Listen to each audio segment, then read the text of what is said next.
सभी को नमस्ते। गायत्री मंत्र एक साथ।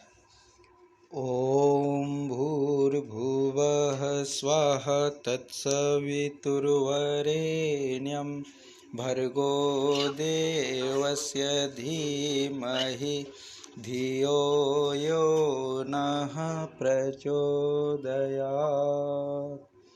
ओम शांताकारं भुजगशयनं पद्मनाभं सुरेशं विश्वाधारं गगनसदृशं मेघवर्णं शुभांगं लक्ष्मीकान्तं कमलनयनं योगिभिर्ध्यानगम्यं वन्दे विष्णुं भवभयहरं सर्वलोकैकनाथम्।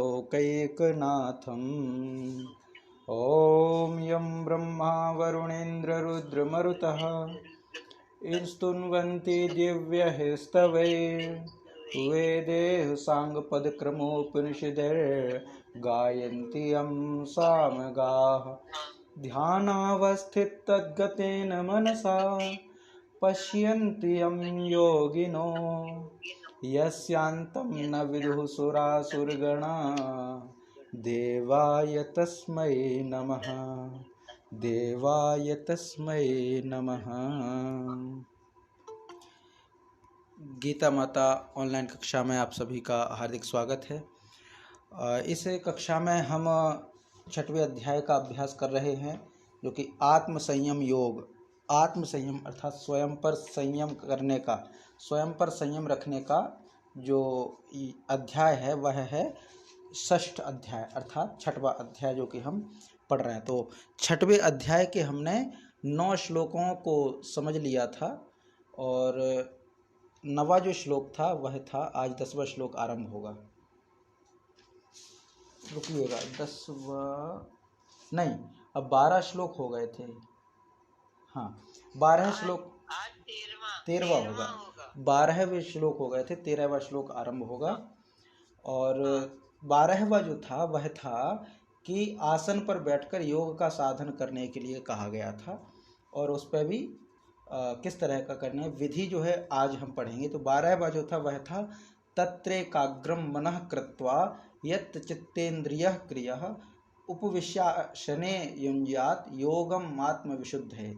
अर्थात उस आसन पर बैठकर चित्त और इंद्रियों की क्रियाओं को वश में रखते हुए, माने जो आसन का वर्णन पहले किया गया 11वें में। आसन कैसा था? तो शुद्ध भूमि पर कुशा का आसन हो या वस्त्र का हो या मृगछाला का आसन हो, जो ना बहुत ऊंचा हो ना बहुत नीचा हो, और आसन जो है वो स्थिर हो, लुढ़कने जैसा ना हो, समतल भूमि हो।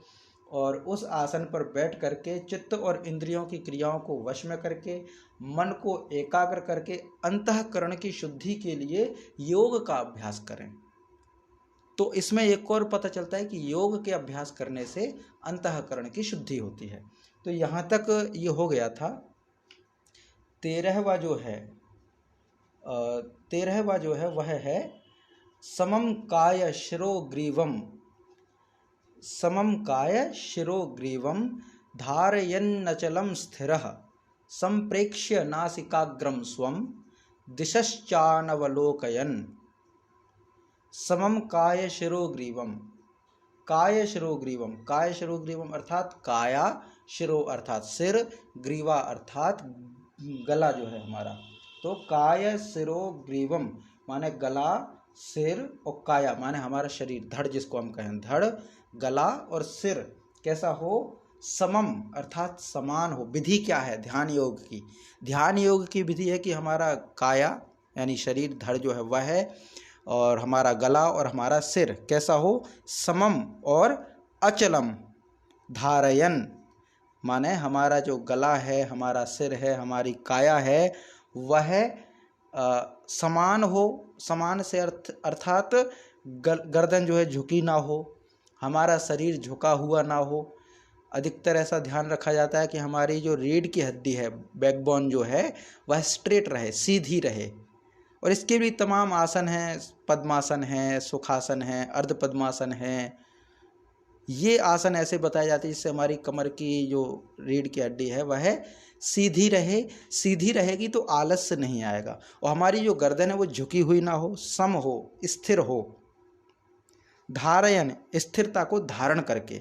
फिर आगे क्या, माने स्थिरम हो करके, धारण करके माने अचलता हो, अचलता हो। ये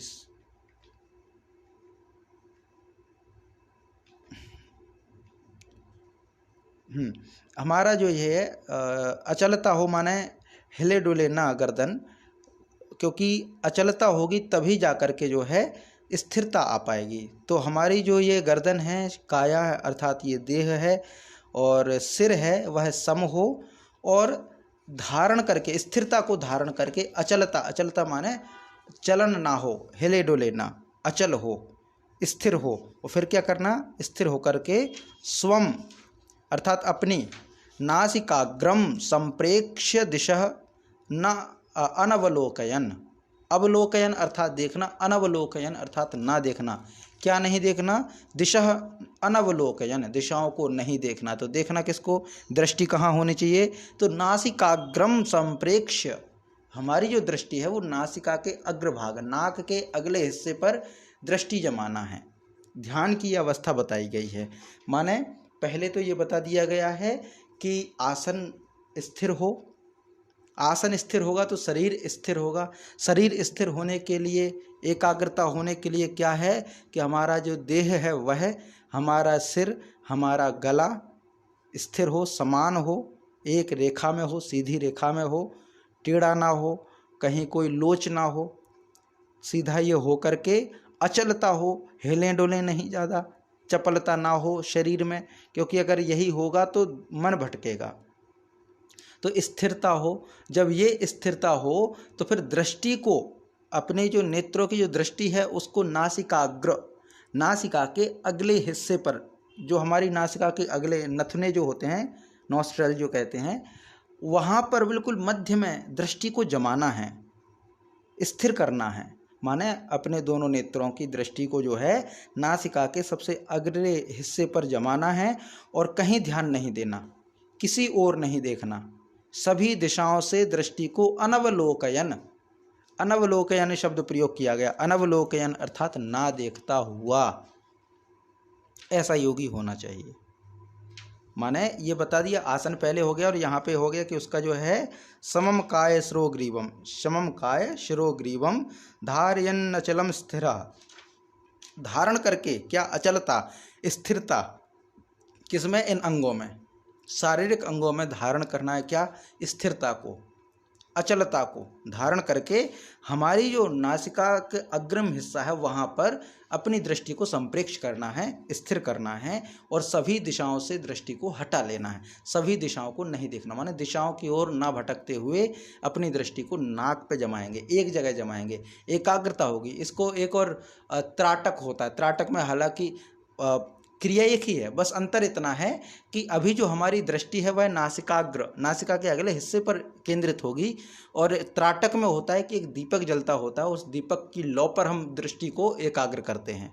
एक दूसरा त्राटक होता है जिसमें एक बिल्कुल साफ दिखने वाली, स्पष्ट दिखने वाली एक बिंदी टाइप में होती है, बिंदु जैसी होती है, उस पर हम ध्यान करते हैं, और बहुत सारी उसमें रेखाएं भी दिखाई देती हैं, अंदर को जाती हुई एक बिंदु दिखाई देती, ताकि हमारी दृष्टि जो है वो एकाग्र हो सके। तो एकाग्रता के स्तर पर तमाम यौगिक क्रियाएं चलती रहती हैं, शारीरिक क्रियाएं या त्राटक के लिए चलती रहती हैं, उनकी सब है।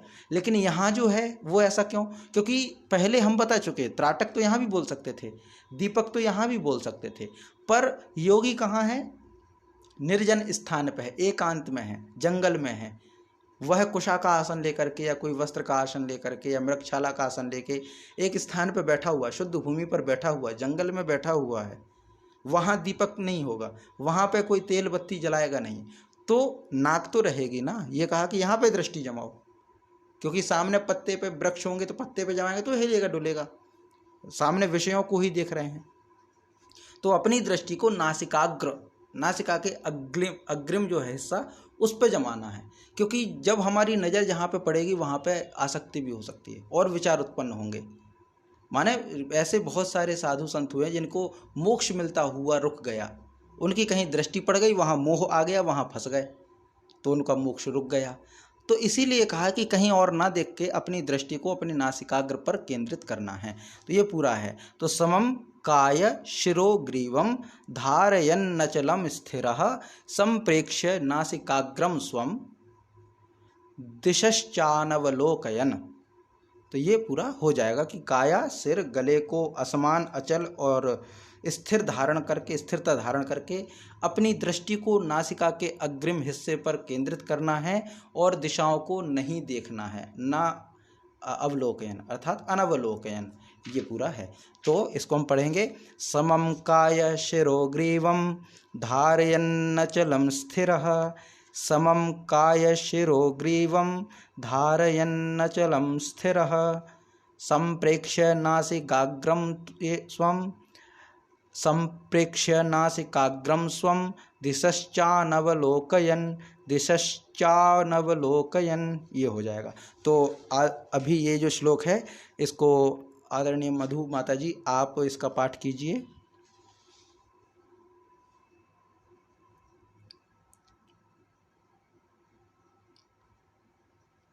आपका माइक अभी जो है म्यूट है।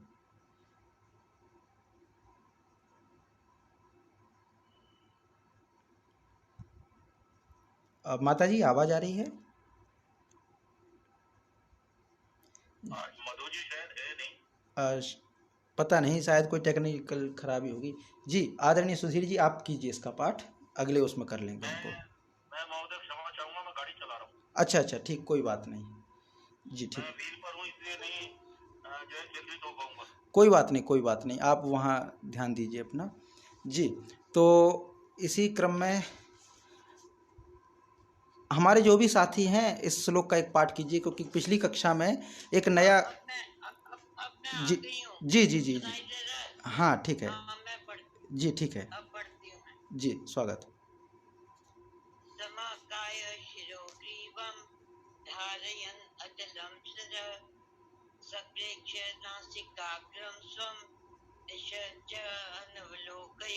बहुत सुंदर। तो ये पूरा 13वां हो जाए जी, बहुत सुंदर, अच्छा उच्चारण है जी। मेरा गुरुजी क्या ये ना गायब हो जाता है, अच्छा, आइकॉन है ना वो गायब हो गए, फिर मैंने फिर से लगाया तो लगा जी। नहीं, उस पर आप स्क्रीन पर क्लिक किया कीजिए तो अपने आप आ जाता है वो, पता नहीं वो मुझे फिर से करना पड़ा तो आ गया। कोई बात नहीं, कोई बात नहीं जी। तो ये हो गया हमारा 13वां। अब 14वां जो है वह है इसी श्लोक को आगे बढ़ाते हुए कि पहले तो हमने कह दिया जो योगी हो वह इन सब विषयों में अपनी दृष्टि को न फंसाते हो, अपनी दृष्टि को जो है नासिका के अग्रिम हिस्से पर केंद्रित करे। इसके बाद है 14वां जो है दिशाओं को न देखता हुआ, ये पहले कह चुके। अब कहते हैं कि प्रशांतात्मा विगत भीर ब्रह्मचारी व्रते स्थितः मनः संयम्य मच्चित्तो युक्त आसीत मत्परः। तो प्रशांतात्मा विगत भीर ब्रह्मचारी व्रते स्थितः मनः संयम्य मच्चित्तो युक्त आसीत मत्परः। तो इसमें क्या कहा? ब्रह्मचारी व्रते, ब्रह्मचारी के व्रत में, ब्रह्मचारी अर्थात ब्रह्म की चर्या का पालन करने वाला, ब्रह्म की चर्या, ब्रह्म को देख करके। ब्रह्मचर्या के कई विश्लेषण हो सकते हैं। ब्रह्मचर्या का एक सामान्य प्रयोग होता है ब्रह्मचारी बन के रहना। ब्रह्मचारी का एक सामान्य सा सीधा अर्थ होता है कि बिना परिवार के रहना, शादी विवाह ना करना, बिना शादी के रहना, वही ब्रह्मचर्य है, वही ब्रह्मचर्या है। एक सामान्य अर्थ चलता है जो समाज में। ब्रह्मचर्य, ब्रह्म अर्थात जो ईश्वरीय अंश है वह, और चर्या माने उसको ध्यान में रख के अपने जीवन की क्रियाओं को करना, वो ब्रह्मचर्या है। जैसे हमारी दिनचर्या होती है, दिन के अनुरूप चलने वाली दिनचर्या होती है, ऋतु के अनुरूप चलने वाली ऋतुचर्या होती है, आहार के अनुरूप होने वाली क्रियाएं आहारचर्या होती हैं। वैसे ही ब्रह्म का चिंतन करके, ब्रह्म तत्व का चिंतन करके करने वाली क्रिया ब्रह्मचर्या होती है, और उस ब्रह्मचर्या का जो पालन करता है वो ब्रह्मचारी होता है, ब्रह्मचारी होता है।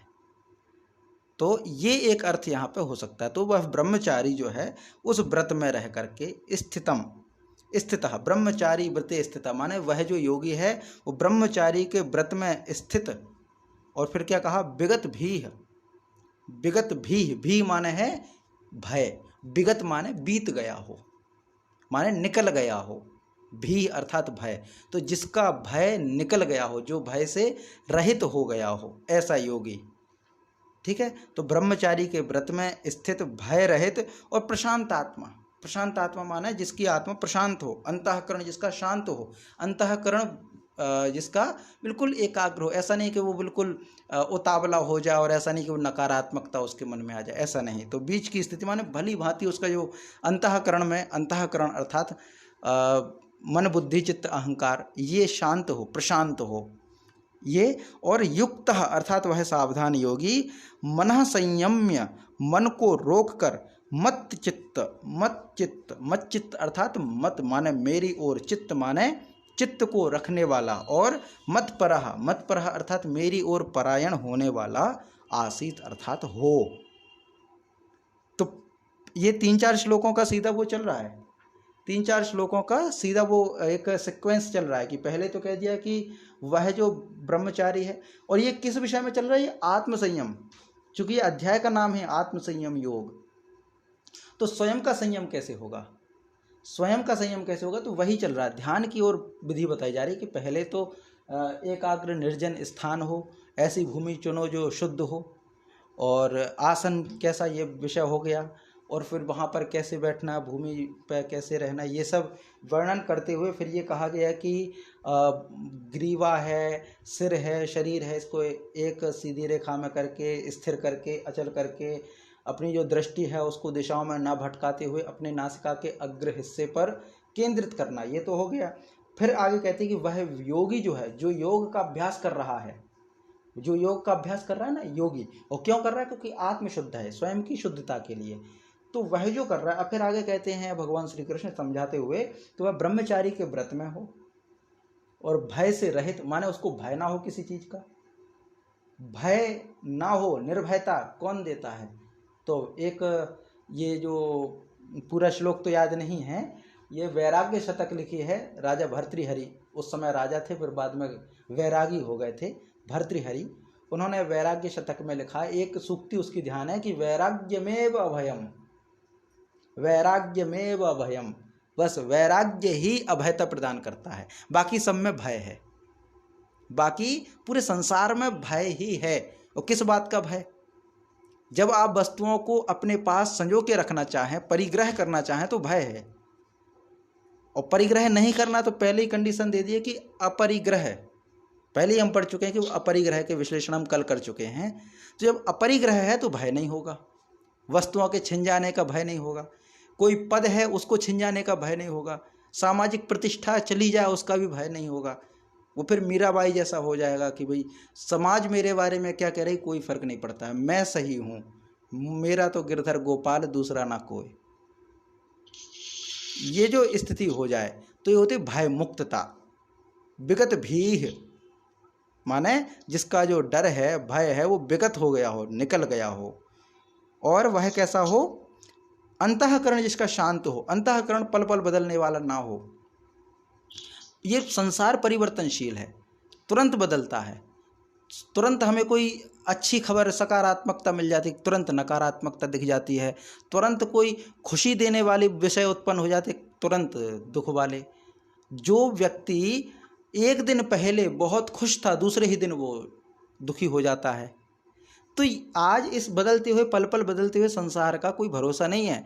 तो ऐसी स्थिति में जिसका अंतःकरण स्थिर नहीं होगा, शांत नहीं होगा, वो योग में प्रवृत्त नहीं हो पाएगा, वो एकाग्रता नहीं ला सकता। इसीलिए पहले कहा कि वो ब्रह्मचारी यानी ब्रह्मचर्या यानी ईश्वर को, ब्रह्म के स्वरूप को ध्यान में रख कर के जीवन जीने वाला हो, उसका जीवन भय रहित हो, विगत भी हो, प्रशांत आत्मा, अंतःकरण जिसका शांत हो, अंतःकरण पे किसी प्रकार का कोई फर्क ना पड़े, और सावधान योगी। अब सावधान कैसा, मन को रोक करके सावधान, मन को तो रोक लिया संयम में, और सावधान हो। सावधान किसका, सावधानी ऐसी हो कि कहीं कोई बुराई हमारे अंदर प्रवेश ना कर जाए, क्योंकि बुराइयां बहुत जल्दी प्रवेश करती हैं। इसीलिए जो सावधान है वही डटा रह सकता है। ऊंचाई पर पहुंचना कोई बड़ी बात नहीं है, ऊंचाइयों को छूना कोई बड़ी बात नहीं है, ऊंचाई पर डटे रहना बहुत बड़ी बात है। क्योंकि ऊंचाई जो होती है ना, कोई पर्वत की चोटी है, वहाँ पर ठहरना बहुत मुश्किल रहता है, क्योंकि गिरने के चांसेस बहुत ज़्यादा रहते हैं। तो जब हम आध्यात्मिक जीवन में, आध्यात्मिक यात्रा में ऊंचाइयों को छूते हैं तो बहुत सारी चीज़ें होती हैं जो हमें नीचे की ओर धकेलती हैं, जो गुरुत्वाकर्षण बल के अनुसार चलती हैं, हमें नीचे की ओर लाती हैं। और बहुत सारे उदाहरण तो हैं, मेनका का उदाहरण तो सामने ही है। अर्थात वो मेनका किसी स्त्री रूप में आए, या वो मेनका किसी सिद्धियों के रूप में भी हमें बहलाने को आ सकती है। मेनका से अर्थात कोई ऐसा लालच जो हमें अपने मार्ग से विचलित करे।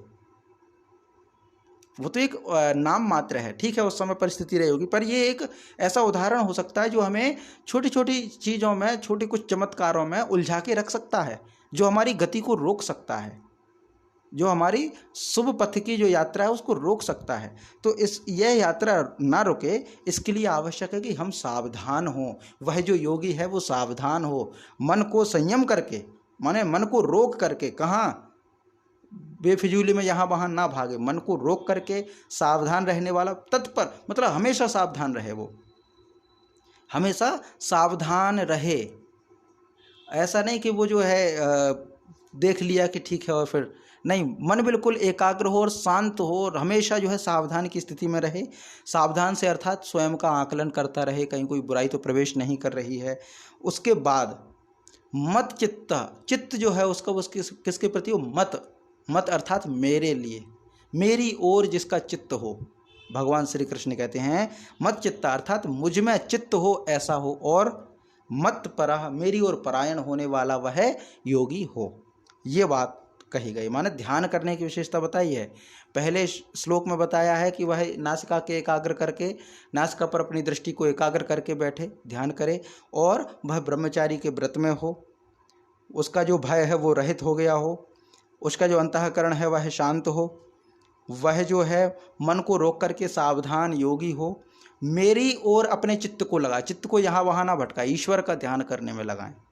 भगवान श्री कृष्ण कहते हैं मत चित्त, मेरी मत चित्त, ये संधि हो गई है, अलग अलग करेंगे तो मत चित्त हो जाएगा, माने मेरी ओर चित्त लगाए, और मत परह, मेरी ओर गमन करने वाला, मेरी ओर परायण करने वाला हो वह, और मेरी ओर परायण होकर स्थित हो, मेरी ओर गमन करके स्थित हो।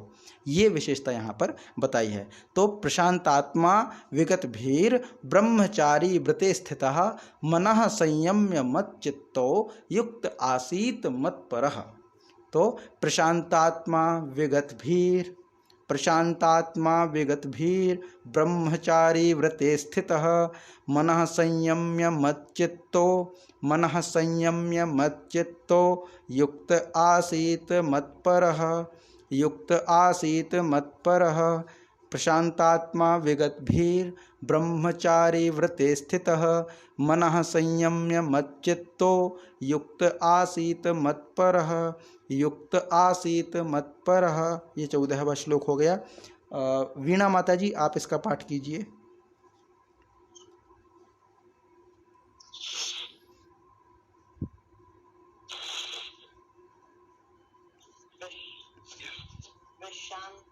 प्रशांतात्मा विगत भीः ब्रह्मचारी व्रते स्थितः मन संयम मच्चित्तो युक्त आसीत मत्परः। जी बहुत सुंदर। तो ये 14वां हमारा हो गया। वैसे उच्चारण बहुत अच्छा है, और जो भी उच्चारण करते हैं, कई बार क्या होता है कि हमारा संस्कृत बैकग्राउंड नहीं है, कठिन कठिन शब्द होते हैं, तो कोई बात नहीं, संकोच नहीं करना है। और जो भाषा होती है वो हमारी माँ के जैसी होती है, तो ऐसा मान के हम चलते हैं। मैं तो ये मान के चलता हूँ कि हम माँ के सबसे लाडले और सबसे छोटे बेटे हैं, संस्कृत माँ के सबसे लाडले बेटे हैं। तो अगर कोई शब्द हम नहीं बोल पाते, माँ जो होती है ना वो तोतली जुबान को भी समझ लेती है, तो अगर हम कोई गलती कर देते पढ़ने में तो कोई बात नहीं, उसको हम स्वयं आकलन करें और फिर देखें, जहाँ कहीं समझ में आता है तो वहाँ हम उसको स्पष्टीकरण करते चलेंगे। बहुत अच्छा उच्चारण था, और जैसा भी हो करते रहें, पूर्ण कोई नहीं होता। ठीक है, तो ये 14वां हो गया। इसके बाद आता है ध्यान योग का फल, माने जो योगी है जो ध्यान में प्रवृत्त हो रहा है उसका फल क्या है। तो इसके लिए कहा है युञ्जन्नेवं सदात्मानं, युञ्जन्नेवं सदात्मानं योगी नियतमानसः शांतिं निर्वाण परमां मत संस्थामधिगच्छति। तो अब इसमें क्या है कि नियत मानसः मानसः अर्थात मन से निष्पन्न हुआ शब्द है मानसः। तो नियत माने वश में हो, जिसका मानसा अर्थात मन, जिसका मानस कैसा हो, वश में हो, ऐसा योगी। एवं इस प्रकार माने मन को वश में, यानी वश में किए हुए मन वाला जो योगी है वह एवं अर्थात इस प्रकार आत्मानम अर्थात अपनी आत्मा को सदा युंजन, सदा माने निरंतर लगाता हुआ। तो कहाँ लगाता हुआ, तो मुझ परमेश्वर के स्वरूप में लगाता हुआ। पहले क्या कहा कि मन को वश में किए हुए वाला योगी, क्योंकि पहले बता चुके हैं कि योगी को मन को नियंत्रण में रखना है, संयम में रखना है। तो ऐसा योगी जिसने अपने मन को वश में कर रखा है, इस प्रकार वह अपनी आत्मा को नियमित रूप से माने निरंतर मेरे परमेश्वर माने मुझ परमेश्वर के स्वरूप में स्वयं को लगाता हुआ मत संस्थाम माने मुझ में रहने वाली निर्वाणम परमाम यानी परमानंद की पराकाष्ठा स्वरूप शांतिम अधिगच्छति, शांति को प्राप्त होता है। माने वह जो योगी है वो शांति को प्राप्त होता है, ये कहना चाह रहे हैं। शांति को प्राप्त होता है, उसको परम शांति प्राप्त होती। कौन सी परम शांति, बोले जो मेरे अंदर प्रकाष्ठ पराकाष्ठा रूप में भरी हुई शांति है, उस शांति को प्राप्त होता है। तो वो कब होगा, माने मुझ में रहने वाली परम शांति जो है उसको वह योगी प्राप्त कर लेता है। कौन सा योगी, जिसका मन वश में है और आत्मानम माने जो आत्मा को निरंतर मुझ परमात्मा में लगाता है, मुझ परमात्मा के स्वरूप में जिसने अपनी आत्मा को लगा रखा है, मुझ में रहने वाली पराकाष्ठा रूप से जो शांति है उस शांति को वह प्राप्त होता है। यह है पूरा। तो युञ्जन्नेव सदात्मानम माने वश में किए हुए मन वाला, नहीं, युञ्जन्नेव सदात्मानम योगी नियत मानस, वह योगी जिसका मन वश में है। तो वह माने मन को वश में किए हुए जो योगी है वह आत्मा को, इस प्रकार जो योगी वह अपनी आत्मा को सदा माने निरंतर परमेश्वर के स्वरूप के चिंतन में लगाए रहता है, परमेश्वर के चिंतन में लगाता रहता है। और मुझ में रहने वाली माने भगवान श्री कृष्ण कहते हैं कि मेरे अंदर मत संस्थाम माने मुझ में स्थित जो परम शांति है, पराकाष्ठा रूप में निर्वाण परमाम शांतिम जो है, माने जो बहुत ही पराकाष्ठा रूप में है, बहुत अद्भुत शांति है, उस शांति को वह योगी प्राप्त होता है। पर उसकी कंडीशंस पहले बता दी हैं। वह ध्यान योग कैसे करना वो पहले बता दिया। अब उसका ये बता रहे हैं कि जब इतना सब कुछ कर लेगा तब अंत में उसको वही शांति प्राप्त होती है जो शांति मेरे अंदर है, जो शांति मेरे अंदर है वह शांति उसको प्राप्त होती है। तो ये हो जाएगा कि युञ्जन्नेवं सदात्मानं योगी नियतमानसः शांतिं निर्वाण परमां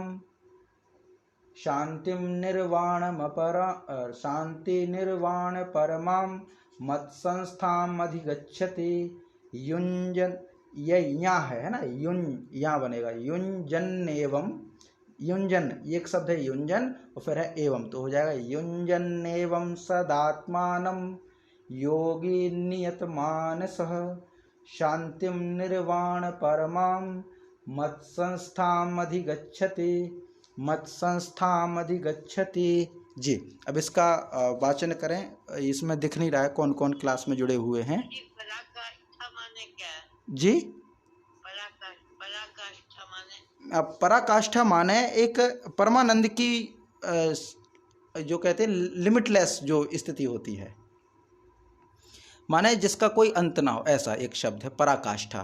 कहते हैं ना कि ये इस चीज की तो सबसे आनंद परमानंद की पराकाष्ठा जो शांति होती है, पराकाष्ठा रूप शांति, माने ऐसी शांति जो परमानंद से सबसे उत्तम अवस्था में है, जिससे बड़ा कुछ ना हो।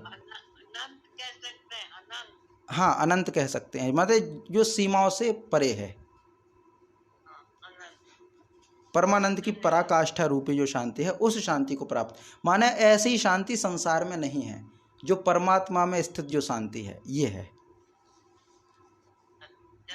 जी जी। इस कक्षा में कौन कौन जुड़े हुए दिख नहीं रहा है, तो इस श्लोक का पाठ कीजिए।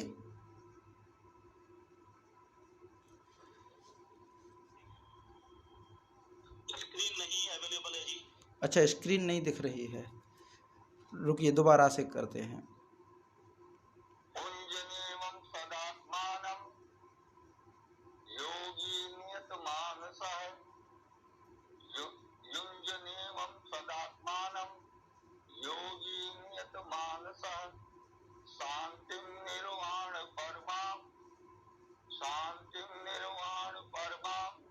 मत संस्थामधिगच्छति। जी बहुत सुंदर। ये थोड़ा कुछ टेक्निकली खराबी हो रही है स्क्रीन शेयरिंग में, कल से हो रही है, इसको करते हैं दोबारा से। ऐसा है, कभी आ जाती है कभी चली जाती है। हाँ हाँ ये कल भी हो रहा था इसमें।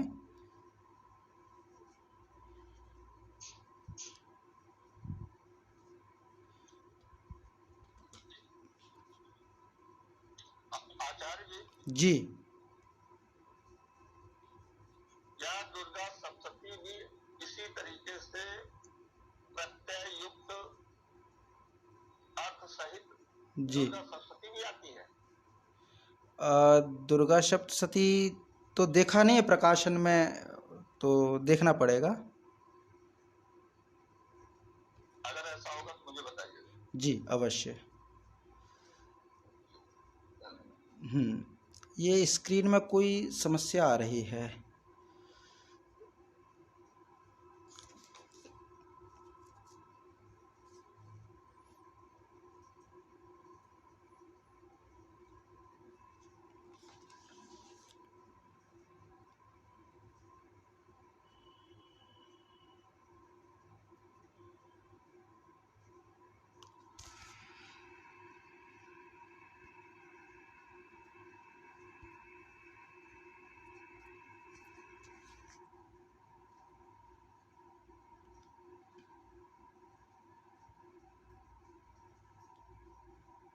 आज जो है नेटवर्क प्रॉब्लम चल रही है और शायद पता नहीं कब तक ठीक होगी, तो लगता है इसको यहीं विराम दें, फिर अगला जो है हम कल करते हैं, क्योंकि लैपटॉप जो है वो थोड़ा हैंग हो रहा है और कनेक्शन भी टूट गया उसका। तो आज हम इसको इतना ही रखते हैं क्योंकि टाइम भी हो रहा है। सुनाई दे रहा है मतलब? हाँ सुनाई दे रहा है, पर स्क्रीन जो है सामने नहीं आ पा रही है। धन्यवाद। जी तो फिर इसको हम यहीं करते हैं और देखते हैं लैपटॉप में क्या कुछ परेशानी है। जैसे ये शांत होगी या ठीक ठाक हो जाएगा तो करते हैं, अन्यथा कल ही करते क्योंकि समय भी 6:45 हो गए हैं और आज तो क्लास वैसे कम हो पाई, तो अगली क्लास हम कल करेंगे क्योंकि इसमें प्रॉब्लम आ रही है लैपटॉप में। जी तो कोई प्रश्न हो तो कर सकते हैं, बाकी फिर शांति पाठ करें। हम लोग एक बार पढ़ लें क्या? 15 श्लोक जितने आपने आज कराए हैं। अब पढ़ तो सकते हैं पर इसमें स्क्रीन नहीं दिख रही है, अगर स्क्रीन दिख पाती तब तो हम आगे कर लेते। हमारे पास तो है ना, तो हम पढ़ सकते हैं, कोशिश करते हैं। क्या अकेले पढ़ लें कि सब संग कर रहे हैं? रुकिएगा, ये हो रही है शायद स्क्रीन शेयर, मैं देखता हूँ, कनेक्शन जुड़ गया है अभी। हाँ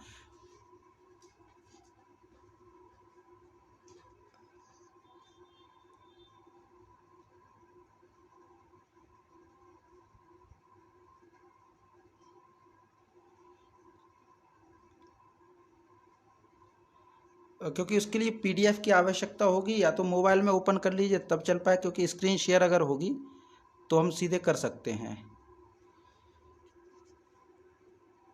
मोबाइल में खोल लिया हमने। अच्छा मोबाइल में खोल लिया है। हमें तो अच्छा सुनाई दे रहा है, बहुत अच्छा सुनाई। नहीं आवाज़ तो आ रही है पर वो स्क्रीन दिख नहीं रही ना, क्योंकि क्लास करने के लिए स्क्रीन अगर दिखेगी तब जा कर के हम अच्छे से कर पाएंगे उसको।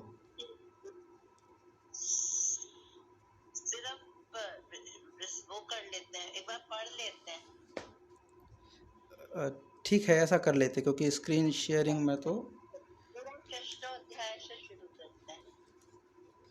अ- व्याख्या मत कीजिएगा। हाँ, व्याख्या नहीं होगी, पर यह है कि इसमें फिर स्क्रीन पे आपको नहीं दिख पाएगा, आप अपने अपने मोबाइल में खोल सकते हैं फाइल को, और ये जो है आपको ग्रुप में मिल जाएगी PDF।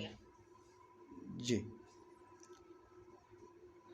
तो फिर इसको कैसे आप कीजिए, है ना पाठ, या फिर यहाँ से करें? एक ना कर सकते हैं। मैं शुरू करती हूँ।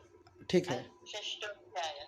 जी। श्री भगवान वाक्य अनाश्रितः कर्मफलं कार्यं कर्म करोति च सः सन्न्यासी च योगी च न निरग्न न च अक्रिय। फिर से पढ़ती हूँ। अनाश्रितः कर्मफलं कार्यं कर्म करोति च सः सन्न्यासी च न निर्विघ्न च अक्रिय। जी,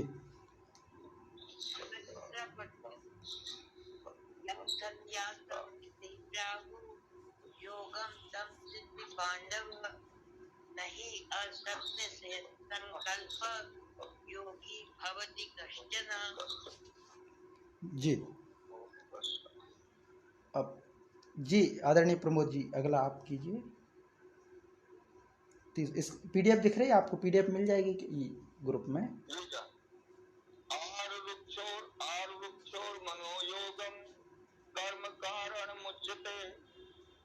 आरुक्षोर मनोयोगम कर्म कारण मुच्यते। योगारूढ़स्य तस्यैव योगारूढ़स्य तस्यैव समं करण मुच्यते। समः करण मुच्यते कारण मुच्यते। जी, यदा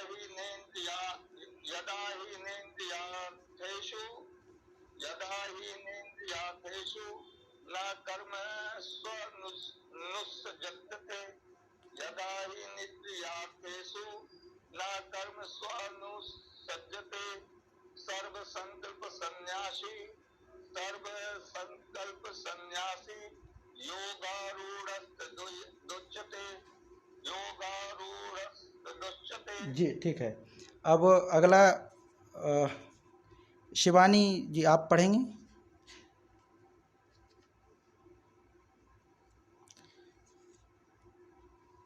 चलिए कोई नहीं, यहाँ से पढ़ते हैं फिर।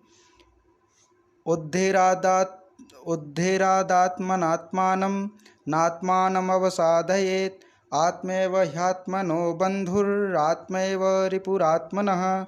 उद्धेरादात्मनात्मानं नात्मानमवसादयेत् आत्मैव ह्यात्मनो बन्धुरात्मैव रिपुरात्मनः। जी अगला छठवा मधु माता जी। हाँ जी। बंधु आत्मा आत्मन अस्येन आत्मा एव आत्मना जिता अनात्मना तु शत्रुत्वे वर्तते आत्मा एव शत्रुवत। जी वीणा माता जी।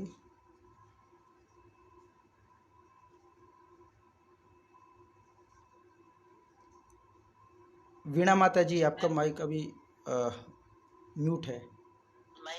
सॉरी। जी जी। चिदात्मना प्रशांतस्य परमात्मा समाहितः शीतोषण सुख दुखेषु तथा मानापमानयो। जी प्रमोद जी।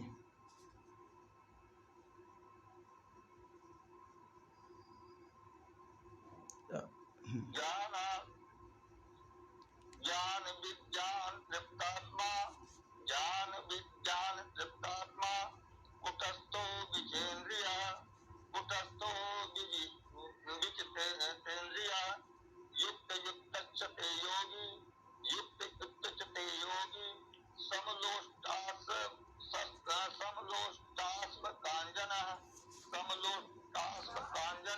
जी सूर्यन्मित्रायुरुदासीन मध्यस्ते द्वेषबन्धुषु साधुष्वपि च पापेषु समबुद्धिर्विशिष्यते। सुहृन्मित्रायुरुदासीन मध्यस्थे द्वेषबन्धुषु साधुष्वपि च पापेषु समबुद्धिर्विशिष्यते। समबुद्धिर्विशिष्यते।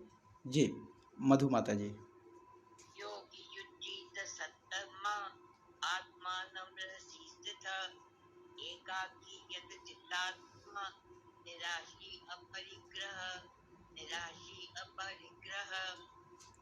जी वीणा माता जी। श्रुतौ श्रुतौ देशे प्रतिष्ठाप्य स्थिरम् आसनम् आत्मना न आत्मचित्तं न अति नीचम शैलाजिन कुशोत्तरम। ठीक नहीं हुआ, ये तो बोलती हूँ। जी शुद्धौ देशे प्रतिष्ठाया स्थिरम् आसनम् आत्मना न अत्युच्छित्तं न अति नीचम शैलाजिन कुशोत्तरम। ठीक है जी। प्रमोद जी।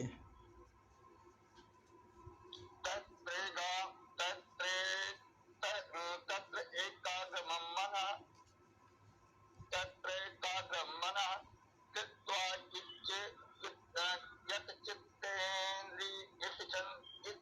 यत् चित्तेन्द्रिय क्रिया उपविश्यासने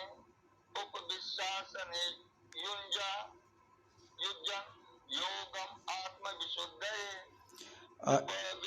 उपविश्यासने युज्यन् योगम् आत्मविशुद्धये। जो कठिन शब्द रहा करें तो उसके नीचे भी वैसे दिए तो उनका भी अभ्यास हम कर सकते हैं। जैसे ये उपविश्य आसने युंज्यात योगम आत्मविशुद्ध है, ऐसा हो जाएगा ये। जी एक बार और कीजिए इसी को नीचे टुकड़ों को पढ़ करके। तत्र एकाग्रमं मनः कृत्वा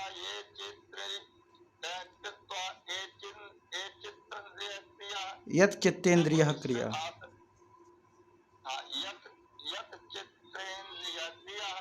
उपविश्य आसने युज्यात् योगम्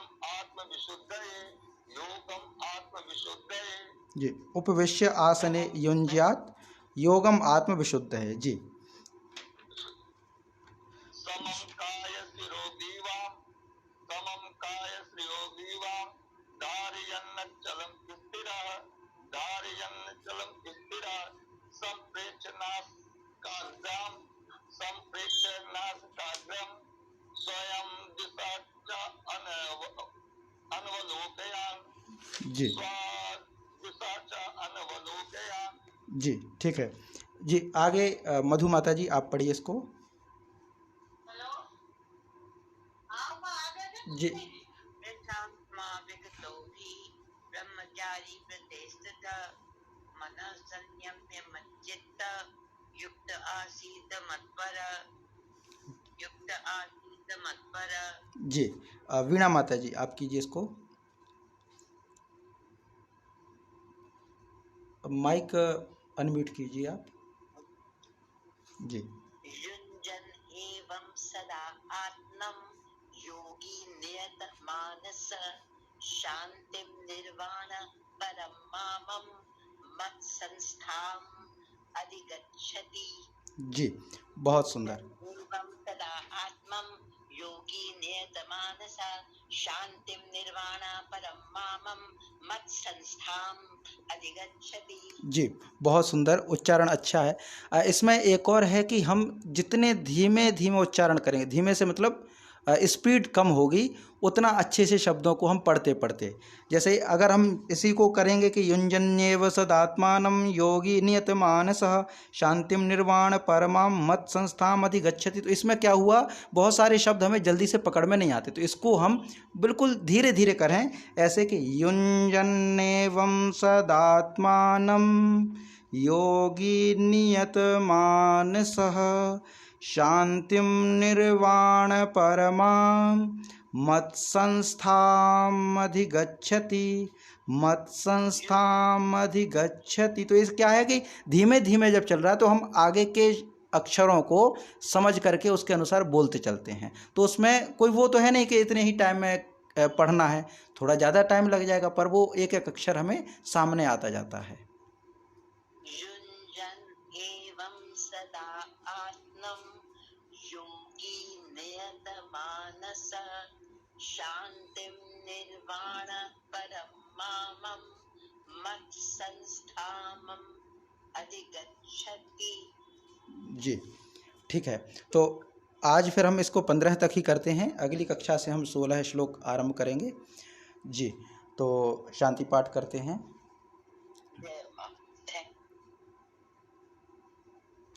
ॐ द्यौ शान्तिरन्तरिक्षगुं शान्तिः पृथिवी शान्तिरापः शान्तिरौषधयः शान्तिः वनस्पतयः शान्तिर्विश्वे देवाः शान्तिर्ब्रह्म शान्तिः सर्वगुं शान्तिः शान्तिरेव शान्तिः सा मा शान्तिरेधि।